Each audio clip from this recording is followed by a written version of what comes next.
Play work is every morning when the children come in and you've got them sitting on the carpet, you need to go through these COVID-19 how we stay safe rules. You also need to go through the Camp Canary Code of Conduct and what to do if there is a fire, i.e. go to the fire exit that is nearest to you. Don't talk, walk quickly, and we'll all meet at the master point on the field. Only difference being that when you stand in line, all three bubbles need to be 2 meters apart, which is easy because there's lots of space. Okay, so these are the rules that you need to take the children through first thing in the morning when you are sitting down with them. This will be available on the shared drive, so you're going to use your Chromebook to put that on the whiteboard, so that, you've got it in the same place each day. We should also print these off to just have visual reminders, but you will need to blue tack them to the whiteboard. Do not blue tack anything to painted walls. We're not allowed to. It will peel the paint off, and the trust get very cross with us if we do that. Amy could have this in the chapel as well for drama. She could stick it to a board just to help remind the children, or she could stick it to the doors in the chapel. That there are a few things that you could stick this to. So it's just a constant reminder there, not just for the children, but for the adults as well, just so that we can get used to how things will change. So number 1, wash your hands. The children will wash their hands when they arrive in the entrance space. So before they even walk into the main building and come into contact with anybody other than Cam, they will be washing their hands in that entranceway. And then after each activity, they are going to wash their hands. Play workers, you will be in your classrooms, in your group rooms. It will be easier for you to stagger hand washing times during the activity. So when they've sort of finished and they might do a bit of playing or something, you could get them to go and wash their hands then. And this is just going to stop a crowd of children all crowding the sink at the same time, washing their hands after each activity. And ultimately, if there is a crowd, it's going to slow down the timings as well. And we need to really keep to the timings. So play workers, your job is to stagger the hand washing through the session and just make sure that before the session ends, all the children have washed their hands. Drama and sports coaches, you need to finish your activity 5 minutes before and send the kids down to wash their hands in their group toilets. So each group has designated toilets. The junior group, that's dead easy because you've got quite a big space and they don't share those toilets with anybody else. The early years and kids group are trickier because they share that sink and those toilets. So you'll have to be really aware of that. So that's why it's even more important that the play workers get their groups on the ground floor to wash their hands during the session, towards the end of the session, so that if they've had sport or drama, when they come in 5 minutes before the session ends, they've got some space to wash their hands.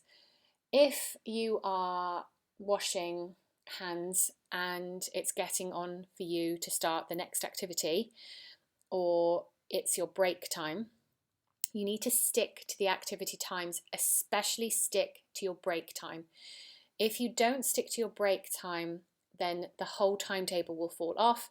Some people won't get their break. It will have a knock-on effect to the next person taking their break, and it's really not good. So if that happens and you're sort of there for ages and there's no room, then you need to call Pearl or Cam over to you, who will be on the atrium floor, and they can supervise and sort of help sort the children out.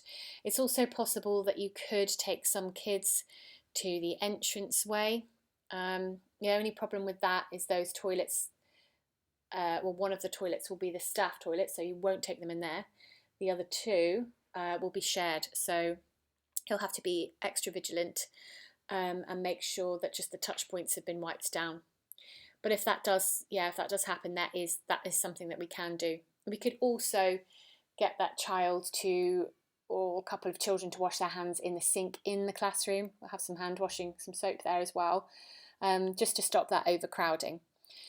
There's only 15 kids in each group, and if you think that half of them were with a play worker in the classroom, who've washed their hands already, hopefully you're not going to get this huge long line of kids all washing their hands at the same time.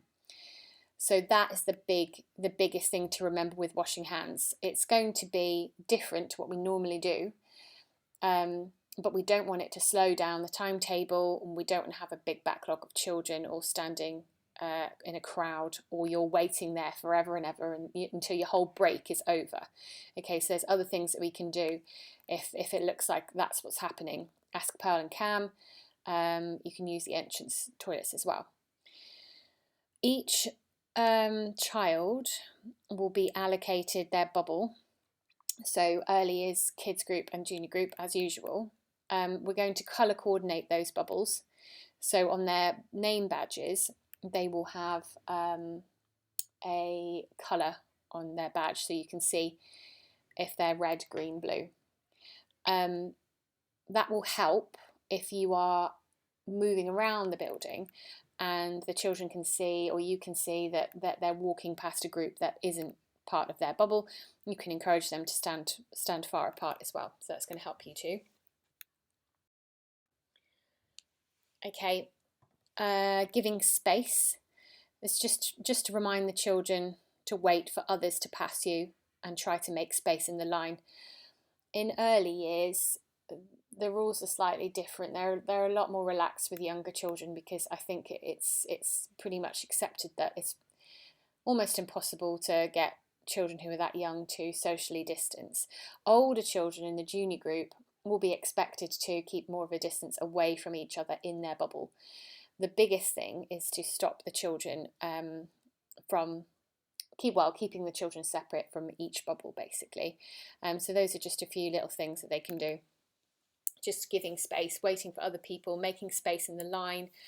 When kids are lining up, just encourage them not to crowd next to each other like they usually do. Okay, this is just encouraging children to cough into their elbows every time they need to cough. Just do it in the elbow. Same for you as well. If they're blowing their nose, each area should have a box of tissues. They can take one tissue, blow their nose or catch a sneeze, put that straight in the bin after one use. Do not hold on to it. And then you need to send them to wash their hands immediately. Remember our toilet pass system, that's all still the same. But yeah, you are just being really vigilant. I mean, I think you would all do that anyway. I know that that's what I would do. But yeah, that's just another reminder for the kids and for you. And just encourage the children, remind them, do not share water bottles or food at lunchtime. All the children should have a water bottle with their name on when they enter. Play workers, you need to get them to put this on a tray next to the sink. And then you need to encourage them to fill up their water bottles through the day. They must have access to fresh drinking water. They must keep hydrated. It's very, very important. It's all too easy for the children to go a whole day without drinking water. Make sure that they are drinking and they are filling up their water bottles at the sink. Then, really, really importantly, not to share any water bottles or get confused with other people's. If they don't have a water bottle, of course we've got our cups, we've got cups and jugs. They can use a cup, but you need to wash that immediately after it's been used. You can have quite a few cups, and then after each use you could just make sure that goes in the dishwasher. That's another way that you can manage it, but be very aware of just leaving a cup on the side and then you don't know whose it was, etc. Okay, so those are the rules that play workers need to go through with the kids every morning, and everybody else, they can be displayed. It's just important for you to know that this is what we're expecting of the children.